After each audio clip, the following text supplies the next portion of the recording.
হরে Krishna বনিমাটিক channel সবাইকে স্বাগত, সবাইকে অনেক ভালোবাসা, বড়দের জানাই প্রণাম এবং ছোটদের অনেক স্নেহ। তো আমার চ্যানেলে একটা নিত্য নতুন সাত্বিক রেসিপি পেতে তোমাদেরকে স্বাগত। তো দেখো, আমরা তো অনেক রকমের রুটি খেয়েছি, গোলা রুটি, তাই না? বাড়িতে মা শুধু আটা গুলে একটু চিনি দিয়ে লবণ দিয়ে করে দেয়। তার মধ্যে হয়তো কখনো শীতকালে একটু গাজর দিল, একটু বিনস দিল, সেটা দিয়েও খেয়েছি, একটু কাঁচা লঙ্কা দিল, তাই না? কিন্তু লাউ বা চাল কুমড়ো দিয়ে কে গোলা রুটি খেয়েছো কি কখনো? না। এটা কিন্তু আমার চ্যানেলে, আর ভালো লাগলে অবশ্যই অবশ্যই অবশ্যই লাইক, শেয়ার এবং সাবস্ক্রাইব। তোমাদের ভালোবাসাতেই কিন্তু আমাকে এগিয়ে যাওয়ার প্রেরণা দেয়। তোমরা না ভালোবাসলে আমার হয়তো এই ভিডিও করাটা বন্ধ হয়ে যাবে। তোমরা কেউ কেউ আমাকে এত ভালোবাসা দাও, তাই জন্য আমি কিন্তু বারবার করে তোমাদের সামনে নতুন নতুন রেসিপি শেয়ার করি। আর এই রেসিপিগুলো সম্পূর্ণ সবার জন্য সুস্বাস্থ্যকর, বিশেষ করে বাচ্চাদের, বড়দের এবং নিউ জেনারেশনের জন্য। কারণ এই রেসিপিগুলোর মধ্যে বাচ্চাদেরকে এবং বড়দেরকে, যারা ভেজিটেবল একেবারেই খায় না, তাদের কিন্তু একেবারে আদর্শ খাবার। আমি চেষ্টা করি এই খাবারগুলোকে নিত্য নতুনভাবে তোমাদের সামনে প্রেজেন্টেশন করা, যা আমার রেসিপিগুলো তাদের জন্য যারা কিন্তু ডায়েট মেনটেন করে, ভীষণ হেলথ কনসিয়াস, তাদের জন্য। আর জানো তো, এই অ্যাশগার্ড বা গোট বলো, সেটা কিন্তু ডায়াবেটিস পেশেন্টদের জন্য অনেক বেশি উপকারী। তাই জন্য তাদের জন্য স্পেশালি আমি কিন্তু এই রান্নার রেসিপিটা তাদের জন্য ইনোভেশন করেছি। যেমন তোমার চাল কুমড়োকে একেবারে মিহিদানার মধ্যে গ্রেট করে নেবে, তারপরে তোমার আটাটা দেবে।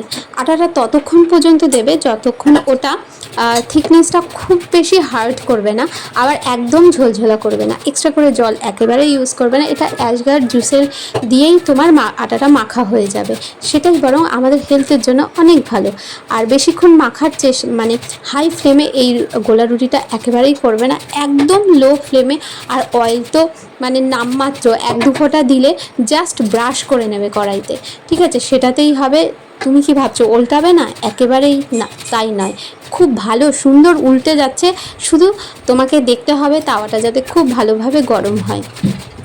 তারপরে যেই গরম হয়ে গেল, একদম লো ফ্লেমে করে দেবে, জিনিসটা ছড়িয়ে দেবে, মণ্ডটা ছড়িয়ে দেবে। ছড়িয়ে দিয়ে খুব বেশিক্ষণ লাগে না, 3 থেকে 4 মিনিট লাগে এক একটা রুটি সেঁকতে। আর তার মধ্যে তোমরা দিয়ে দেবে একটু কাঁচা লঙ্কা, একটু মশলা, যদি বাড়ির ভাজা মশলা থাকে, যেমন জিরে, ধনে গুঁড়ো, শুকনো খোলায় ভেজে যদি রেখে থাকো তাহলে সেটা দিয়ে দেবে, তাহলে স্পাইসিনেসটা খুব ভালো হবে। তো আমার বাড়িতে যেহেতু আমার মেয়ে আছে, সে কিন্তু একেবারেই লঙ্কা ছোঁয় না, সেই কারণে আমি কোনো লঙ্কা দিইনি। সেই কারণে আমি শুধুই করেছি, শুধু অ্যাশগার্ড দিয়েছি আর কিচ্ছু দিইনি। তো সেই কারণে তোমাদের বলে দিলাম অপশান কী কী থাকে। অবশ্যই অবশ্যই ভালো লাগলে একটা লাইক, শেয়ার, সাবস্ক্রাইব, এবং যারা যারা আমাকে মেসেজ করছো তাদের ভেতর থেকে অনেক অনেক ধন্যবাদ, মন থেকে তাদের অনেক ভালোবাসা। তোমরা এইভাবে আমাকে ভালোবেসে যাও, তাহলে হয়তো আমি ভিডিও করার জন্য আরেকটু বেশি করে মোটিভেশন পাবো। তোমরা মোটিভেট করলে তাহলে হয়তো আমার ভিডিও করার চাহিদা আরও বেশি বেড়ে যাবে। আচ্ছা, এই রেসিপিটা কিন্তু অনলাইন থেকে অর্ধেকটা আর অর্ধেকটা আমার, কারণ হচ্ছে অনলাইনে একরকম দেখানো হয়েছিল, আমি সেখান থেকে ঘুরিয়ে আমার মতো তৈরি করেছি। আর সব রেসিপি কিন্তু আমি তোমাদের সঙ্গে শেয়ার করি না, আমি অনেক রেসিপিই দেখি, কিন্তু সবগুলো কিন্তু খাওয়ার যোগ্য হয় না, একেবারে সত্যি কথা। তার মধ্যে কিছু কিছু রেসিপি আছে যেগুলো আমি ট্রাই করেছিলাম, সত্যি সেগুলো এত অখাদ্য হয়েছিল, মানে মুখে তোলা যাচ্ছিল না। কিন্তু ওরা কিভাবে খাচ্ছে, এত মুখ পেকিয়ে পেকিয়ে বলছে আহ আহ কী স্বাদ হয়েছে, কিন্তু আদতে ওটা একদমই বেস্বাদ। হ্যাঁ, এবং সেটা শরীরের জন্য ঠিকঠাক মনে হচ্ছিল না, এমনও রেসিপি আছে। তো যাই হোক, তারপরে এই রেসিপিটা আমার মনে হলো দারুণ হবে যদি এটা সত্যিই ভালো হয়। এবং তারপরে যখন সবাই রান্না করে খেলো এবং বললো দিস ইজ অ্যাপ্রুভড, মানে এত সুন্দর রেসিপি তোমাদের কাছে দিলাম, এই রেসিপিটা সবাই বাড়িতে চেষ্টা করবে খাওয়ানোর, সবাইকে মানে পরিবারের সবাইকে চেষ্টা করবে করে খাওয়ানোর, কারণ এই রেসিপিটা ভীষণ হেলদি এবং টেস্টিও। অবশ্যই মানে 100% মানে মধ্যে 200% এই রেসিপিটা সবার বাড়িতে হওয়া চাই, এতটাই ভালো একটা রেসিপি। সেই জন্য তোমাদের সঙ্গে আমি এই রেসিপিটা শেয়ার করেছি। এবং তার মধ্যে দেখো কোনো মশলা নেই, এবং এটা কিন্তু রাতে ডিনারের জন্য একেবারে আদর্শ।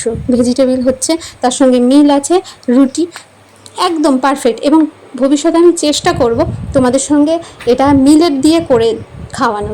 যদি মিলেট দিয়ে এরকমভাবে কিছু করা সম্ভব হয়, আমি এটাকে করার চেষ্টা করব, তাহলে তোমাদের সঙ্গে অবশ্যই আমি শেয়ার করব। আর যারা আমার ভিডিও দেখছো তাদেরকে মন থেকে সত্যি অনেক ভালোবাসা। অবশ্যই আমার চ্যানেলটাকে লাইক, শেয়ার এবং সাবস্ক্রাইব করবে যদি ভালো লেগে থাকে। আবারও বলছি বারবার করে, তোমাদের ভালোবাসাতে আমাকে এগিয়ে যাওয়ার সাহস যোগায়। তো টক জাতীয় মানে টমেটো চাটনি বা জলপাইয়ের চাটনি, এইসব চাটনি ভালো যায়। তো লঙ্কা বাটা খুব ভালো যায়, মানে লঙ্কা ভর্তা যেটা, সেইটাও খুব ভালো যাবে। আর রাতে দেখো পরমান্ন করেছি, আর এটা সত্যি সত্যি আমার মুখে লেগে রয়েছে, মানে রাতে করেছি সেটা তোমাদের সঙ্গে এখন শেয়ার করছি, আমার সত্যিই মুখে লেগে রয়েছে। এত সুন্দর, এত দারুণ খেতে হয়েছে।